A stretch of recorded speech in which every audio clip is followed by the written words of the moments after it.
So a lot happening. We are continuing our reflection on empires, and we're struggling with that now again in real life, in the present, and throwbacks to some of our European history and imperialism in its various shapes and forms. But also we need to look at, this evening, the European Christian slave trade. I'll come back to that expression a little later, but that was from 1441 to 1988. And I think we are confronted now in our world also by the stark reality of institutional racism. It's been there for hundreds of years, but now it's hit us between the eyes. No avoiding it. It's become part of our discourse, and it's extremely uncomfortable if you're a white person. Our white fragility has been exposed, and though now we must talk about institutional racism, those of us who are white find that extremely uncomfortable. And maybe this is because our privilege and our power in the world is being called into question, and it's being threatened, and it's being undermined. The roots of institutional racism have been exposed. They go back to the institution of slavery, to empires, to imperialism, to scientific racism, which was thought up in the institutes of higher education, the universities. It has roots in economies, trade, economies of extraction, developed by European powers, empires. Liverpool, Glasgow, Bristol, London were built on slavery and the wealth extracted by slavery and colonialism. And we've become aware of many statues standing in prominent places and beginning to question, who are they? Why are they there? Who are these people? Why are they put up on plinths in the centres of our great cities? Edward Colston in Bristol ended up, as you know, in the docks from which he and many others transported slaves across the Atlantic. He's now in a museum in Bristol, and the story is now much better known. And a bit closer to home, Trinity College in Dublin has got a great statue of Bishop Berkeley and his involvement in the slave trade, of course. Glasgow has now realised that its main streets are named after some wealthy people who were involved with slavery and sugar plantations and sugar refineries, of which Glasgow had 8 working refineries at one stage. And who now is the person who stands towering over the city of Edinburgh, looking down Princes Street? Dundas now is better known, and Edinburgh authorities have put an explanatory plaque on that statue. And then what of the Republican John Mitchell, whose statue dominates Newry, one of the leading members of the Republican pantheon of Irish heroes, and a supporter of slavery, and of the Confederates who fought to retain slavery in the American Civil War? Or even closer, and closer to Drumalis, the town hall in Larne, built by McGarrell, the McGarrell Hall, McGarrell being the owner of 1,000 slaves, a County Antrim slave owner. And in 1833, when the Abolition of Slavery Act was passed, the British government gave compensation, not to the slaves, but to the slave owners. McGarrell in 1833 received £81,000. In today's money, that's £9.7 million. He could afford to build the Larne Town Hall. Well, let's look a bit closer at this European Christian slave trade. And the subtitle is intentional, because slavery is about the encounter in history of missionaries and merchants and military from Europe and the indigenous people in other parts of the planet. Whites were not a majority in that world, but they expanded out into Africa and Asia or what later became known as Africa and Asia. And out of that expansionism and domination, something called Europe was created. European nation states, empires were formed, and they colonized and extracted wealth and stifled the cultural and political growth of the rest of the world. The beginnings of the European Christian slave trade began in 1441 with massive displacement of people. What's happening now in Ukraine? Forced migration, and perhaps some of the greatest genocides in human history. In 1441, African slaves were removed from West Africa and they were taken to Portugal. And the first slave auction was held in Portugal in 1444. Now we need to remember that this is the age of Christendom, where there is no separation, as there is now in our Western world, between church and state. And so the Catholic countries of Spain and France joined the slave trade, followed by the Protestant countries of England and the Netherlands, in competition and opposition to each other that was also rooted in sectarianism. Popes blessed the slave trading enterprise, and Catholic and Protestant clergy travelled with the ships to Africa to assist in wealth making for their countries and to do, as they saw it, the work of Jesus among the black and those who were less than human from Africa. And so the European Christian slave trade was born. In 1442, Columbus, the European Christian Church, and African slavery came together. In 1455, the Pope decreed that Prince Henry of Portugal be authorized to conquer and possess distant lands and wealth. Columbus had already been sent by the Spanish king and queen to, quote, subdue islands and continents on the ocean. And he's given power to punish offenders. In other words, those who would stand in the way. And he goes with, quote, God's assistance. Now notice here how language is used. As Europeans, we tend to speak of Columbus discovering America. But as monarchs of the church saw it, discovering foreign people and territories was about conquering and subduing and extracting wealth. That also meant killing indigenous peoples. And in the course of European discovery, the Aztec civilization and peoples were largely wiped out, as were the Amerindians of North America. But who writes history?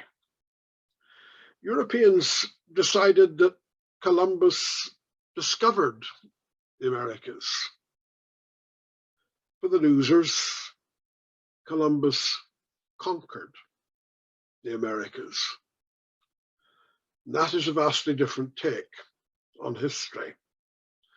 The indigenous people lost their land, stolen from them, and they were eliminated close to extinction. And the European Christian slave trade was all part of this expansionism and the building of great empires. And the slave trade lasted from the 15th to the 19th century, from 1441 to 1888, when the last of slavery was abolished by Brazil. Africa's raw materials were taken as well as slaves. From 1441 to 1888, some 11 million African slaves were transported across the Atlantic to America, Brazil, Jamaica, Cuba, Haiti. This was the foundation of the US superpower: slavery, capitalism, and land grab, and elimination of indigenous people. And our early diaspora from Ireland was part of this and complicit in it. The black population of the US and Brazil and Cuba and Haiti and the West Indies and of Britain, they are all descendants of these 11 million African slaves. Slavery was legal and institutionalized, and it lasted for 400 years. And for 4 centuries, black people were legal chattels. It came to an end in 1888 in Brazil, in Britain in 1807, and in the British Empire in 1833. But when Europe Christian slavery came to a legal end, the Western European powers came together in 1884, 1885 in a Berlin conference. The US was not part of that conference, but knew about it. It was a Western European conference. And in Berlin, the Western powers carved up the African lands for the purpose of colonization by European countries. It was the scramble for Africa, European expansionism, the era of the European empires. In Berlin, they redrew the map of Africa, color-coded the countries to be controlled by European empires. By 1902, European powers controlled 90% of the African continent. There was enormous wealth transfer from Africa and Asia, slavery, colonization, and empire building, along with industrialization. The industrial revolutions built and developed from slavery created the myth of inevitable progress, conquest of the world and nature, the supremacy of the white person to rule the rest of the world. The European empires were militarized, as all empires in history have been. Birthed nationalism as a claim for self-determination, created imperial rivalries, an arms race, increasingly militarized nationalism, imperial genocides, massive killing fields, and eventually World War I. European global expansion by 1890 not only saw European imperial power at its height, the 19th century was the great high point of Christian missionary activity. It was the era of the great missionary movements in Catholicism and Protestantism. Dwight Hopkins, in the Cambridge Companion to Black Theology, says this: with the military and the merchants securing the beachhead, missionaries followed closely behind. Sometimes they accompanied the armies and the business sectors. The West took the wealth of the rest and exchanged it for their cross of Jesus. Well, this is a history we now need to acknowledge. It's a history which in the 19th century created racial theories, so-called science of man, that dominated European thinking and questioned the humanity of Black people and established white supremacy. When you think about it, that was not much more than 100 years ago. And we still live in the shadow of scientific and institutional racism, with the interconnected history of slavery, colonization, and empire. I think it's a history we cannot avoid because it's an integral part of us. It's our story of power, domination, and exclusion. Loretto, we have some questions for discussion in groups. We can take about 20 minutes, and perhaps they can go on the I've lost the track of the questions at the moment, but if you can put them up in the chat, we'll see what they are, and hopefully we can discuss those in our groups. I've got them now. Why is slavery described as European and Christian, and do these descriptors disturb us? And what does this mean for us as European Christians? And you can make connections between this and what's going on at present as well. I want to look at two maybe case studies, in a sense.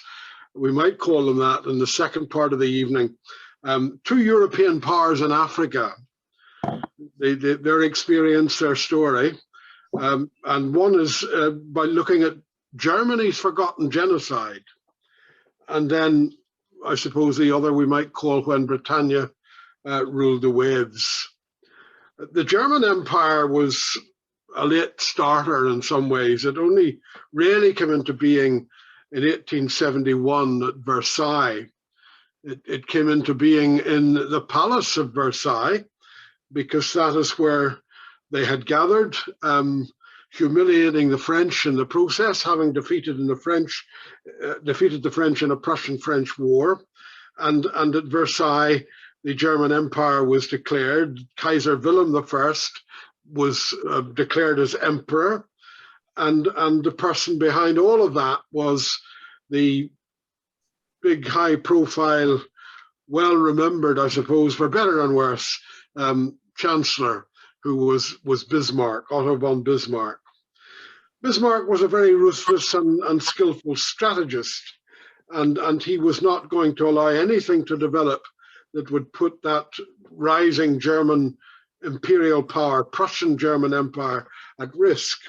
And so it was Bismarck who actually hosted that Berlin conference in 1884, 1885, and hosted it in his residence in Berlin. And what he really wanted it was about empire building.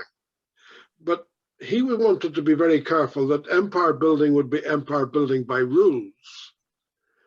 But there was a conflict and tension between the various powers, and that tension didn't go away, despite what they might have agreed and color-coded on the wall on a map in his residence in Berlin. It didn't go away, that tension and the conflict, and the powers moved inexorably to the catastrophe of World War I, a mere 14 years later. Now, meantime, you've got the universities, again, as we mentioned earlier, the universities of Berlin, the great universities of Berlin and Oxford, producing their scientific theories of racism. Peoples of Africa are subhuman, they're inferior.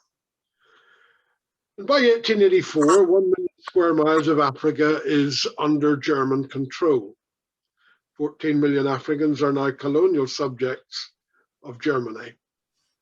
And as with much of empire building, it's perhaps best known as outsourcing. You get business interests who are tasked with certain things. German Southwest Africa Trading Company is formed to spearhead this whole movement of Germany into Africa. There is, of course, resistance in the African German territory, and resistance is always met with military response. And so the Prussian German Empire in Southwest Africa built concentration camps. Now that sounds ominous. We know from later German history, not all that long afterwards, but the Germans did not invent concentration camps. It was the British who invented concentration camps. The idea first came from the British in South Africa, and those concentration camps succeeded not only in detaining but eliminating thousands of women and children. And then Germany did the same in Southwest Africa a little later. And between 1904 and 1905, atrocities were carried out against the Herero and Nama peoples. There was actually a German war of extermination, especially 1905. And that has been described by David Olusoga, the Anglo-Nigerian historian, in his book entitled The Kaiser's Holocaust. Those atrocities, which eliminated a lot of the Herero and Nama peoples, almost wiped them out, those atrocities were concealed from German people for the best part of a century. And then it was realized, and recently realized, that somewhere like Freiburg University had 12 Namibian skulls.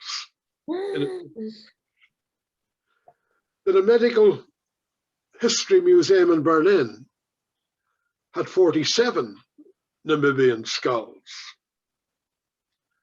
And so we come to 2001, not all that long ago, 21 years ago.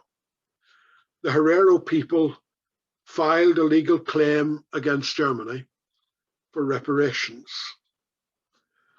And in 2004, a German government minister went to German Southwest Africa, is now Namibia. In 2004, a German government minister went to Namibia and asked for forgiveness, but made no mention of the horror of the concentration camps. In 2021, just last year, Germany paid out 1.1 billion euro, not as reparation. They were very careful not to use that word, but they said it was an act of reconciliation with the Herero and Nama peoples. There was in all of this a terrible strain of racial colonialism that marked the German experience in Southwest Africa. But that strain of racial colonialism was European. It was not just German. There were 7 European empires, and they were all implicated. And it was created and it was shared by all of those European powers and empires. And we need somehow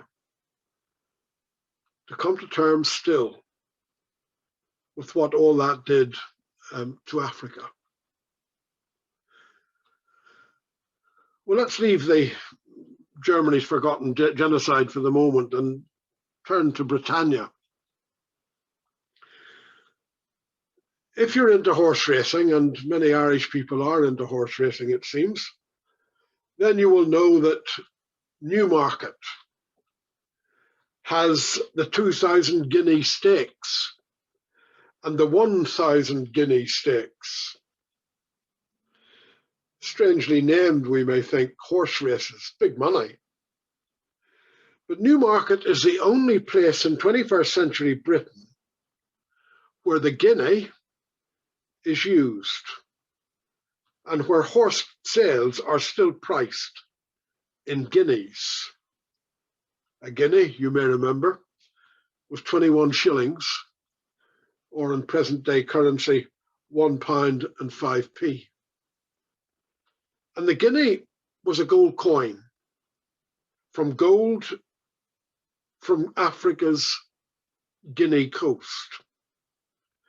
And that gold coin was the trademark of the Royal African Company, the big company that led the British charge into Africa in the 16th century, the big company that had Edward Colston of statue fame and harbour fame in Bristol as its vice president, a black slave trading company that transported more slaves than any other British company across the Atlantic.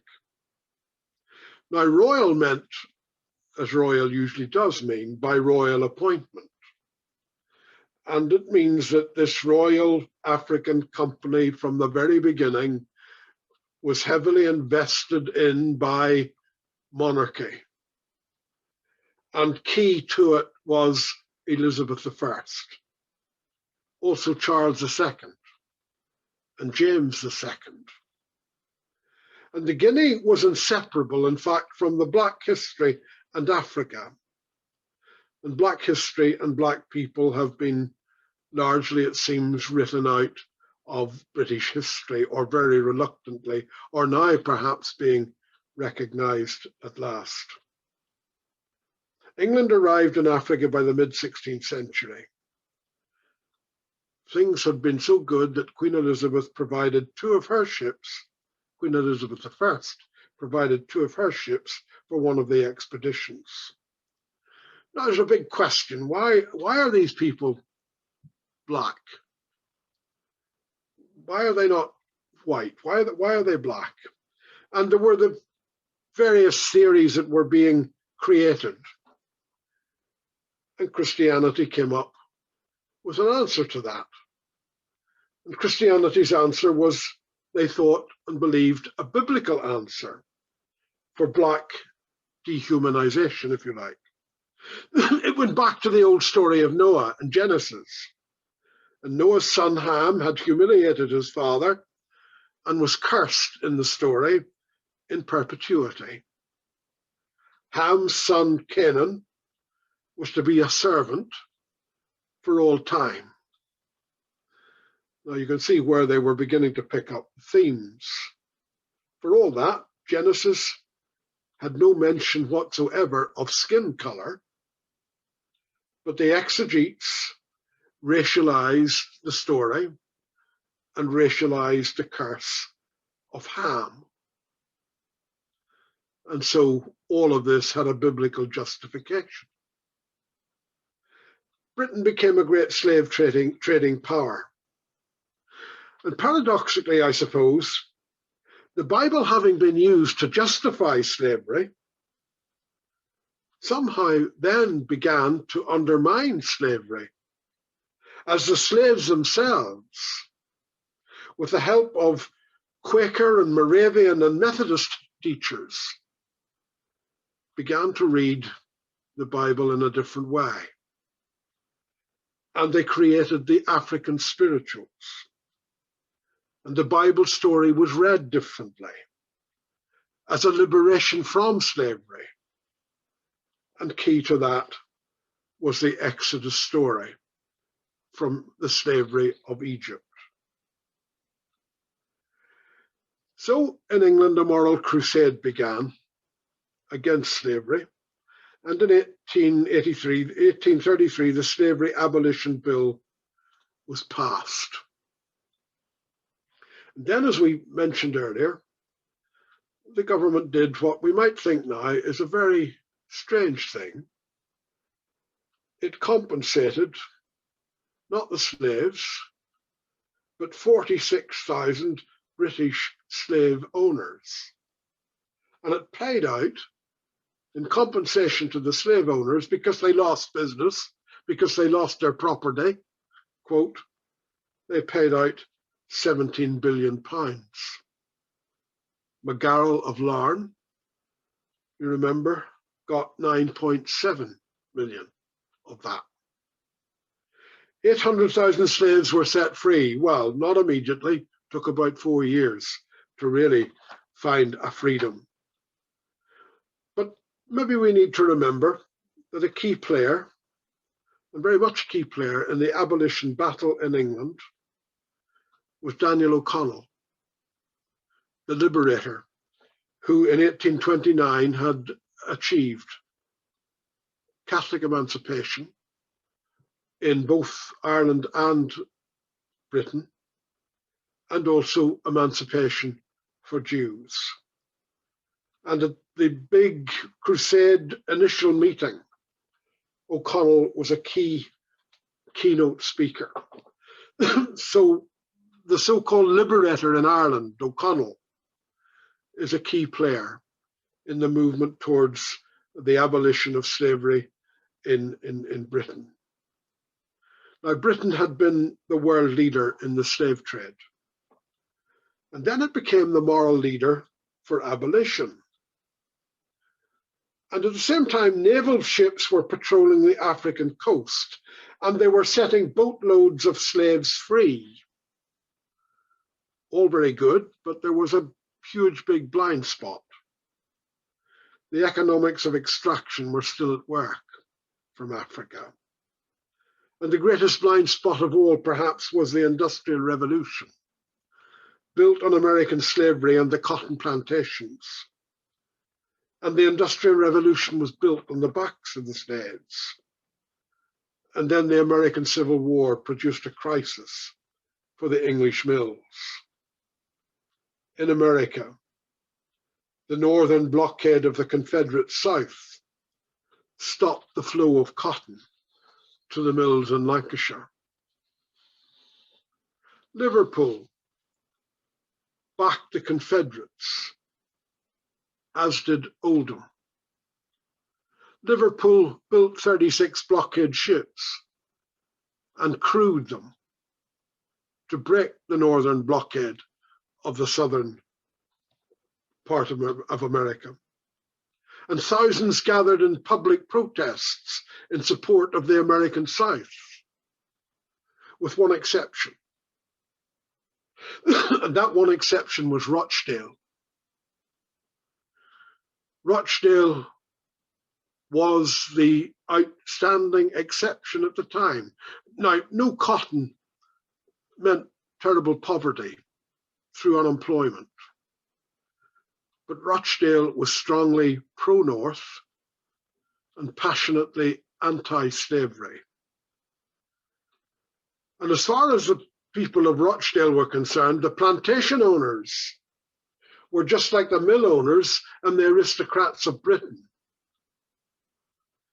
And so Rochdale stood in solidarity with the slaves and with their freedom. Now, Rochdale also had John Bright, who was a mill-owning Quaker. And Bright continued to pay his workers in Rochdale 2/3 of their wages throughout the cotton famine. British opinion eventually turned,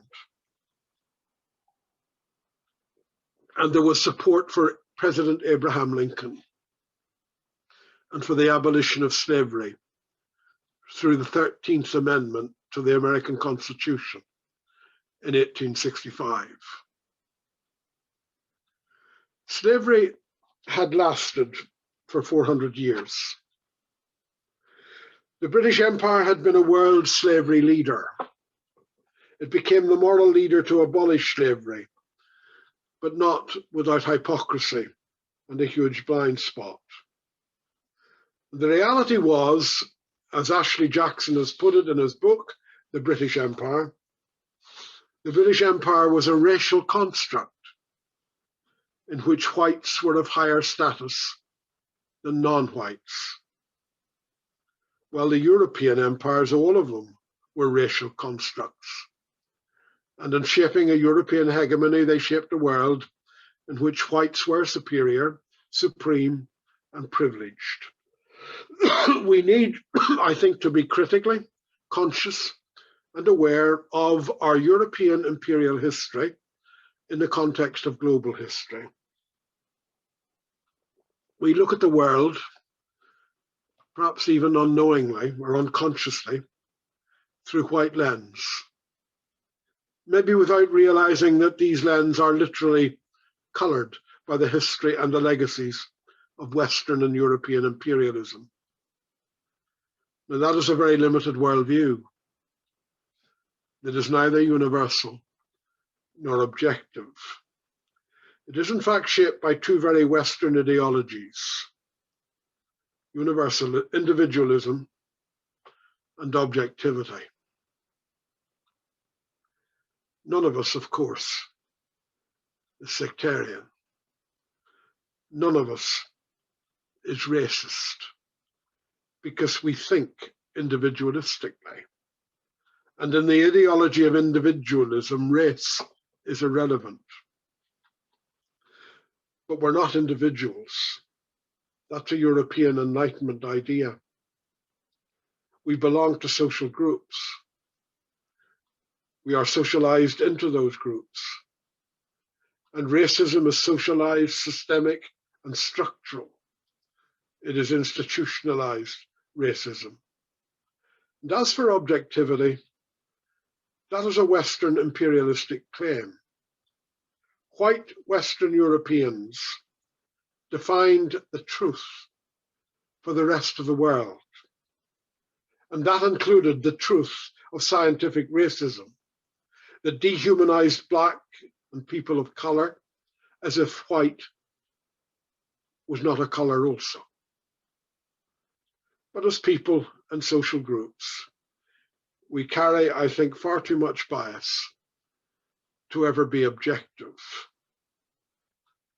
And perhaps one of the challenges we need now is to deconstruct the whole fiction of individualism and objectivity.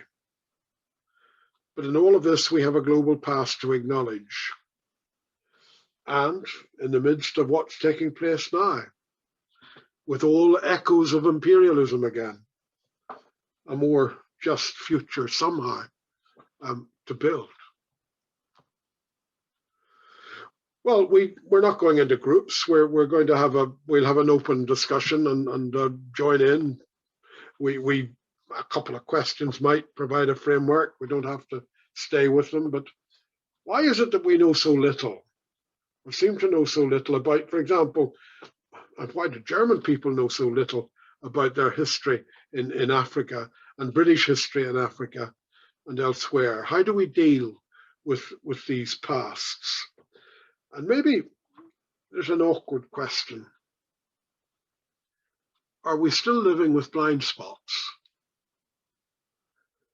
And how can we deconstruct the fiction of individualism and objectivity? Well, we've got 20 minutes or so.